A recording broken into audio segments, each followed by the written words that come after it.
Hello, this is Bruce Lorincz, and I'm here. We're doing a show, Bruce on the Loose, with Tom O'Connell, the, I think, Executive Director, yeah, of Habitat for Humanity. And Tom, how long have you been associated with Habitat? Well, Bruce, I've been the Executive Director of Habitat for Humanity here in Medina. April will be 5 years, so Wow. we're coming up on my 5-year anniversary. Time goes by quickly. Does Sure it seem does. like you learn things as you go? There's things come up that you've never dealt with before? Oh yeah, every day you're always learning something new.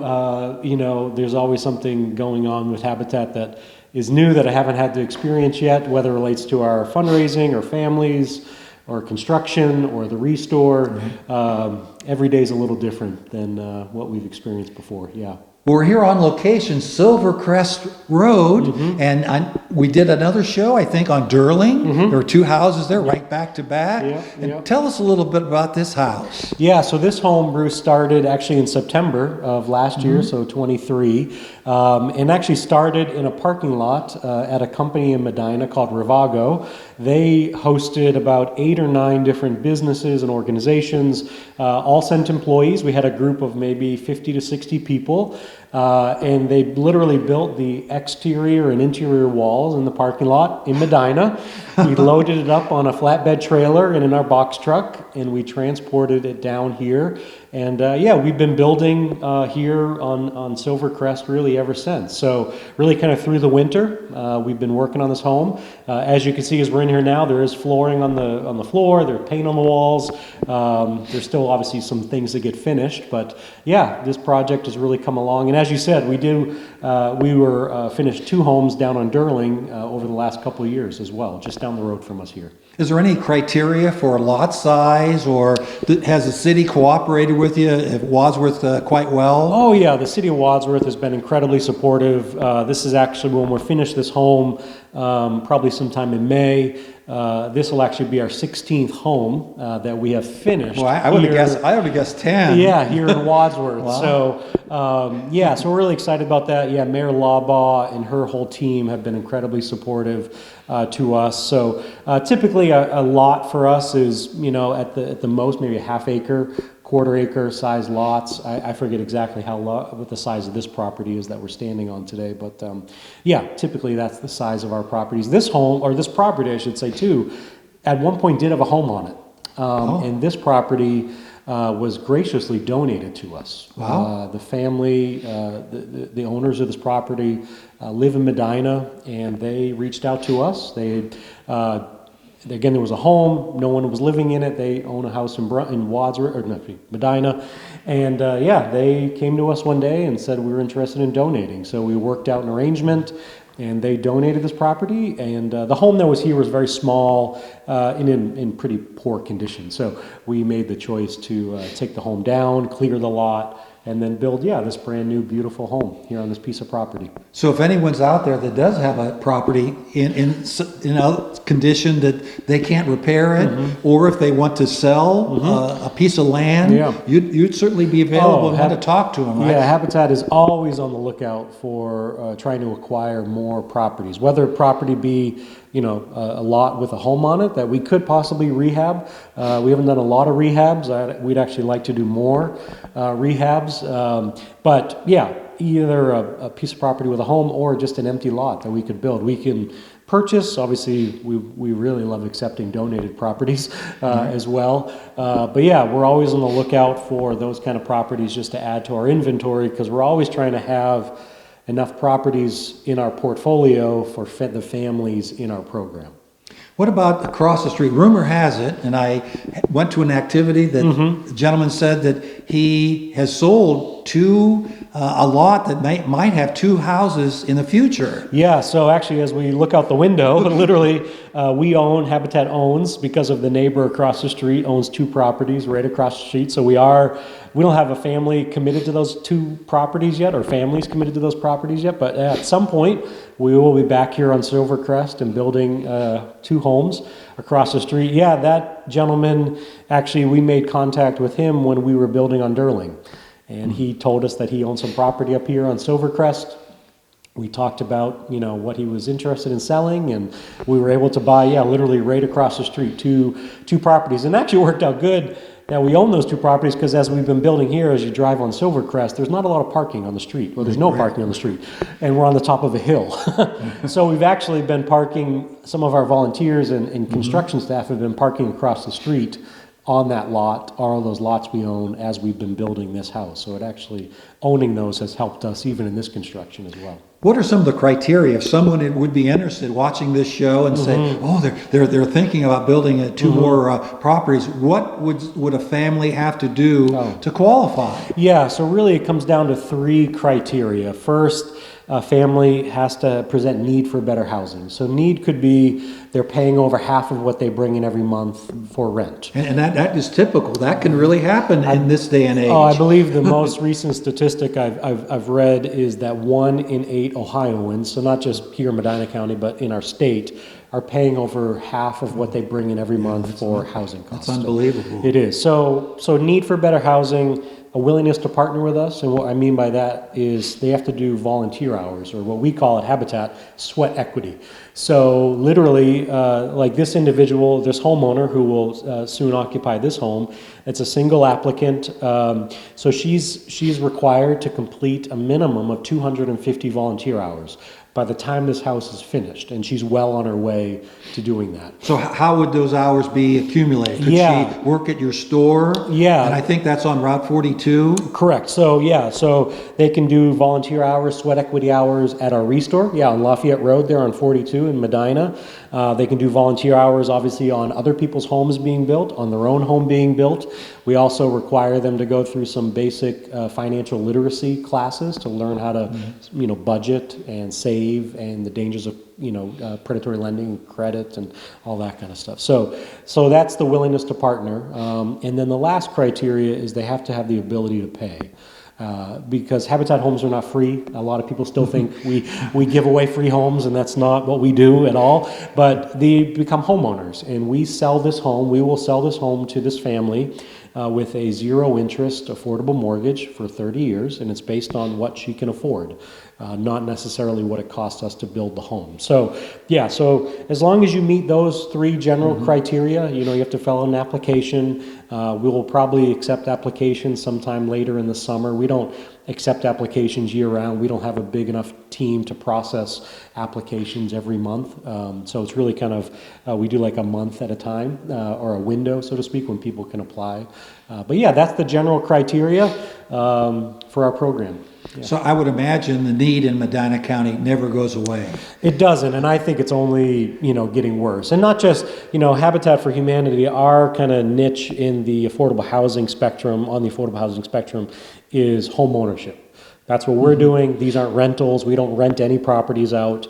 Yes, there is a lack of or shortage of affordable home ownership opportunities, but even on top of that, there is a shortage of affordable rental opportunities. We interact a lot with Medina Metropolitan Housing, who administrates the Section 8 housing voucher program, and in talking with their leadership, they have, and I don't know the exact number, but I know they have many people who have been, who qualify for a Section 8 housing voucher to get subsidized rent, but can't find a landlord or an apartment that will accept it because there's not enough housing units for them. So I know that's a huge need here in Medina County, and the cost to rent is only going up, and it's becoming harder and harder for people, especially single income, households to afford even renting. So, what has your experience been with those people that you've turned the keys over? Let's say those 2 properties on Durling Drive.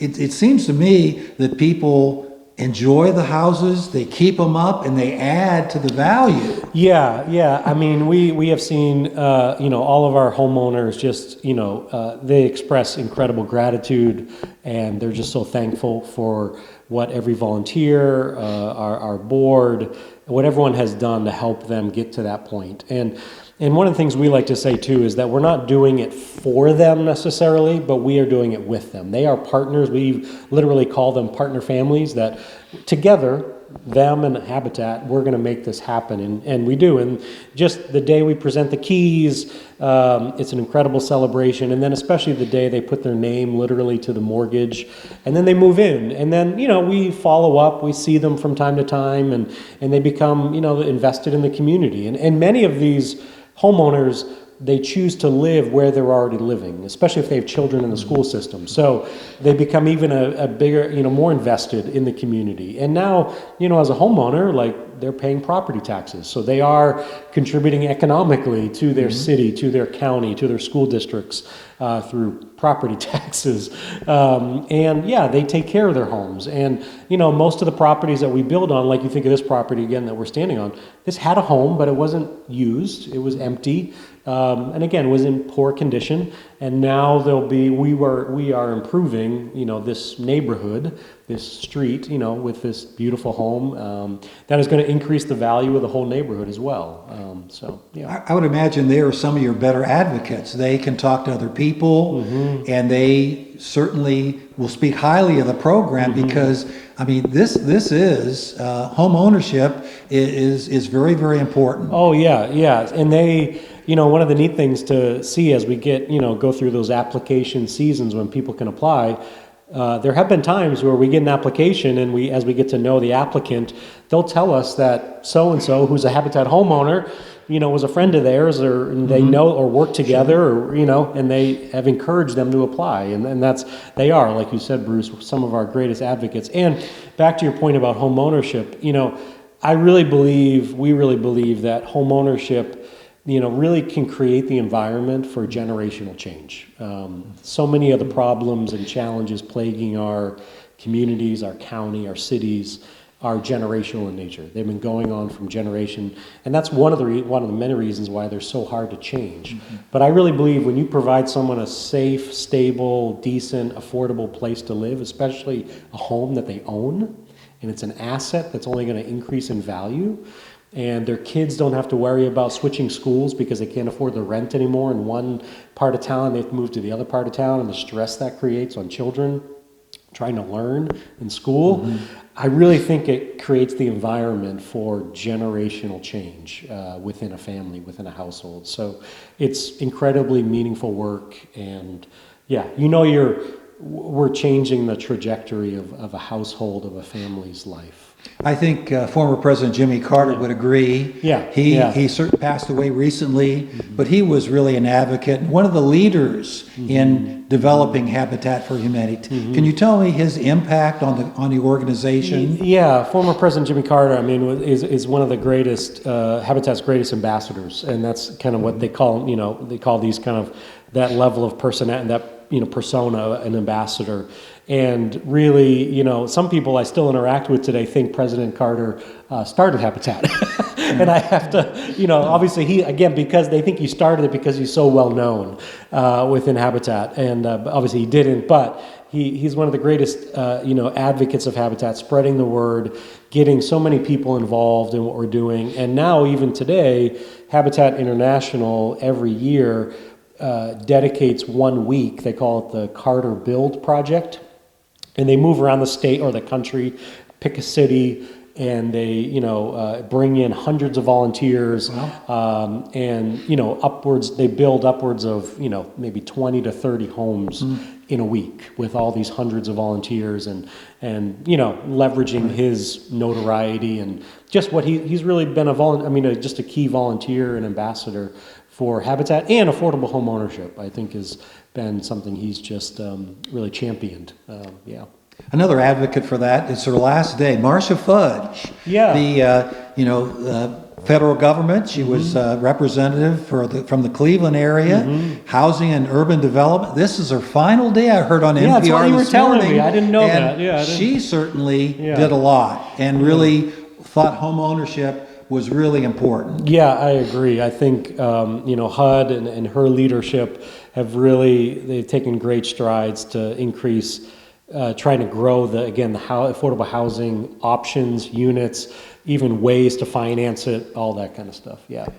Well, Tom, we're at the juncture now. Yeah. We made it start describing Yeah. the physical nature. Yeah. If Aiden can get pictures, where are we standing right now? Right now, we are in both the living room, dining room, and kitchen. We have used an open concept with most of our homes the last several years. So, we're standing kind of in that open space, that room where there'll be living room, there'll be a dining room, there'll be a kitchen.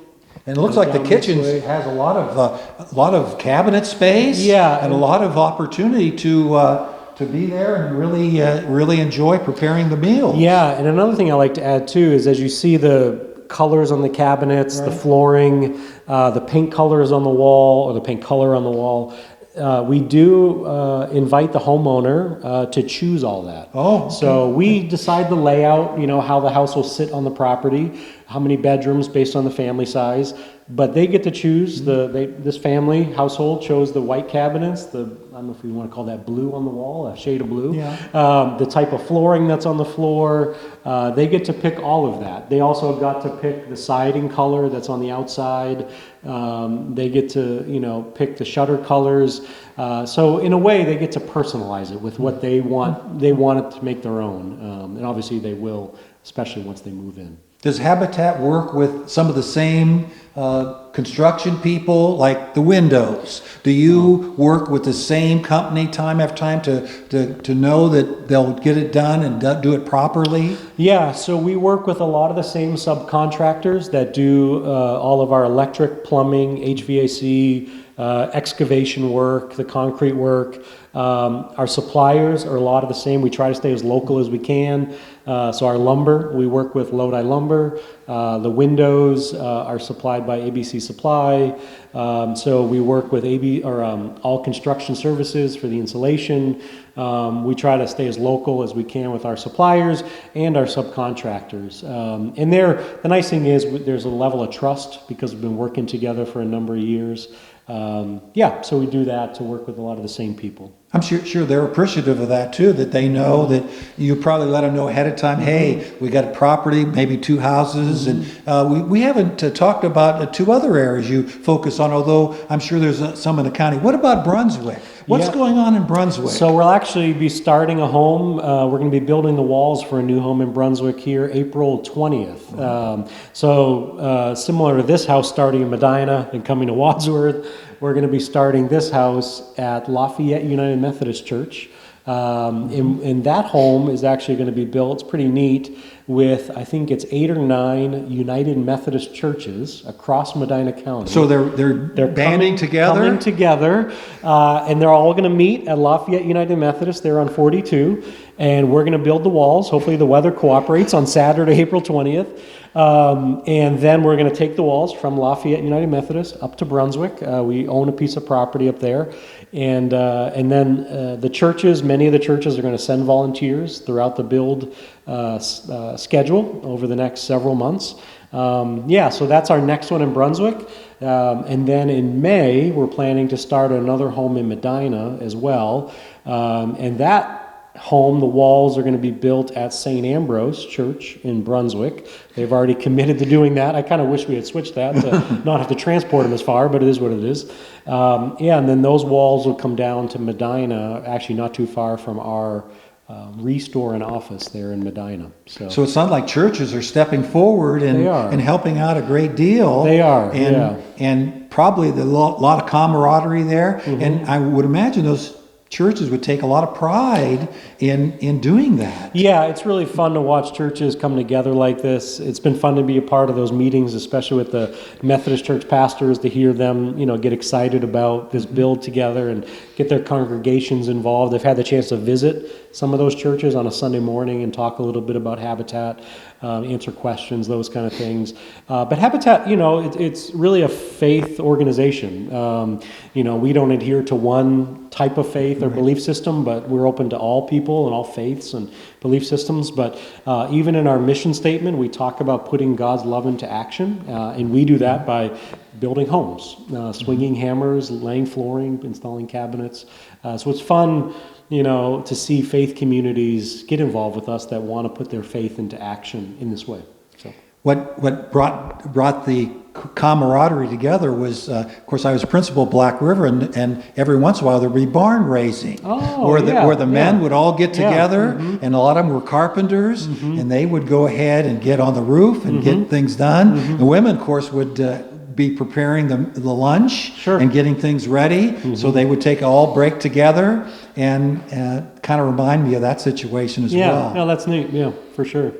So why don't we go ahead and take a look at some of the other parts of the house and go from there. Although the driveway and some other things, you're going to do it in stages, right? Yeah, so we still have to put, the driveway is not obviously installed yet, so that'll get done over the next, several weeks. So we'll do a brand new concrete driveway. As the weather gets warmer, we will install a lawn. So we seed the grass or we'll seed the lawn. So there'll be a brand new driveway, a little sidewalk coming from the driveway to the door, the front door. So that all still has to be done out there as well. And you have people that traditionally help in those areas? We will. For the concrete work, we have a local company that will install the driveway sidewalk for us as well. And Aiden and I took a little walk before the show, and the trolley house. The city owns a little path there. It goes all the way, and it just a stone's throw away. Yeah, this is actually similar to the lots on Durling when you were visiting that. The path, walking path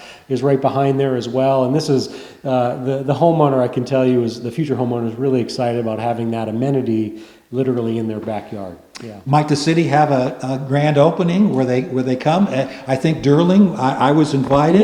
We had a big get together, and all the people that worked and some of the construction people were there, and it was a good time. Yeah, we call it a home dedication that you were invited to there on Durling, and we'll do the same thing here once we set a date, which again I envision being probably later in May. We'll invite all the city officials, Mayor Labaugh, her team, any council members. Obviously, Bruce, you would be invited as well. The family and any of their friends, and all of our volunteers, and just board of directors that helped everyone. And that's the one thing I love about those dedications. It really, as you look around the house that day, it helps you kind of get a sense of who all was involved in making this happen, because it's not just one person or a few people. It's a community effort that came together, which is one of the most beautiful things about Habitat. How many people are on the board of directors? So right now we have 14 members on our board of directors. Wide range of occupations. It really is. We have some people that are retired. We have many of our board members are still working. Lawyers. We have people involved in different types of construction. We have some of our volunteers that are involved in our restore are on our board. We have CPA. We have accountants. We try to always make sure we have a mix on our board. Some who are involved in nonprofits, just to make sure that's represented on our board as well. So a realtor. We felt like that was important on our board. No question. Yeah, so it's a pretty diverse group, but all have a common passion for what Habitat does. Well, we will go ahead and take a little break here, Tom, and then take a look at the rest of the house. Sounds good, Bruce. Thank you. Back with Bruce on the Loose, Tom O'Connell here with us, Executive Director, Habitat for Humanity. And Tom, these houses are ready to be moved in, and you take care of everything. That's kind of surprising. Yeah, everything's new, everything's ready. We don't, furnish the home. That is on the homeowner, but everything's ready. Once we get occupancy permit, they're ready to move in. Yeah, you want us to see the room here? Yeah, we have a what's this? A master, I think. Yeah, so this would be the main bedroom. We always designate the main bedroom with a ceiling fan, so it's a little bigger than our other two. Maybe 13 by 13 in that ballpark. Yeah. We got some closets here. A lot of closet space, and as you can see, we still have a lot of our tools. We're still working on this home. Moving right along. That's true, because you started in like late September, I think you mentioned. Yeah, it was late September. Yeah, that's for sure. Well, let's go down the hall and see what we have here. I think here to the left, maybe have a bathroom, right? Yep, this is a restroom, and again, none of the light switches are installed yet. But this is where the one bathroom is, and then as we kind of come down the rest of the hallway here, we have two additional bedrooms are here. Just a little bit smaller, not very much. Yep. and natural light, which is really, really important. This is a little closet, like a Wow. Linen closet here. Wow, yeah. Storage is really important. And then this would be kind of dark in here. this would be the utilities. So you've got you know, the washer, dryer, sink, slop sink will be here. So we'll have new appliances, and I didn't mention that we do get a fridge and range and microwave donated by Whirlpool. Wow. And then the washer and dryer are donated by a local appliance company called Home Appliance. So wow, yeah, I think they're out of Maslin. I hear them. Well, Home Appliance is the one up here in Brunswick. Okay. And then they'll have a new store in Avon. Okay, Yeah. all right, Yeah. great. Yeah. Well, that's fantastic. Just one less thing for the homeowner to worry about. Exactly, and that's what we're trying to set them up for success. So Right. everything's new. You know, obviously it's a home, and there are pieces of equipment, and every now and then things do break. But for the most part, everything works. Has the way it's Habitat supposed to. had trouble with interest rates? Since about a year ago they started inching up Well, and everything. for Habitat, our loans are interest free. Okay, There's wow, no interest okay, on our no loans. interest. So, You so mentioned we're that. actually okay. Okay, good. Yeah, we don't. Good. Yeah, and that's why we're able to keep it affordable for our families as well. What would the typical monthly payment be? Yeah, probably between $600 and $700 a Okay, month yeah, for a that- 3-bedroom like this. Probably, I don't know exactly what we're Right. still working on the mortgage on Right, this sure, one, sure. but probably between $600 and $700 a month. Affordable for Very most affordable. families, Yep. especially if the two incomes. If one, certainly, if they budget. Right. You say the class that Yeah. they have to take a class of Yep. budgeting. That is correct. And making sure that everything is a-okay and the mortgage is paid first. That's right. Absolutely. That's right. Yeah. That's No right. question about it. Yeah. Well, Tom, I really enjoyed our you. visit today and learning a lot about Habitat for Humanity. And it sounds like you're not done in Wadsworth, No, Medina, or Brunswick. No. You have things, and it's kind of interesting how you build things other places and transport them here. I'd kind of forgotten that. Yeah. We enjoy it because it gets a lot of people involved as we build the walls. Yeah. No question about it. Well, Yep. thanks so much you, for Bruce. joining us. Thank you for viewing Bruce on the Loose, and we'll be back next week with several other important shows. Thanks for viewing.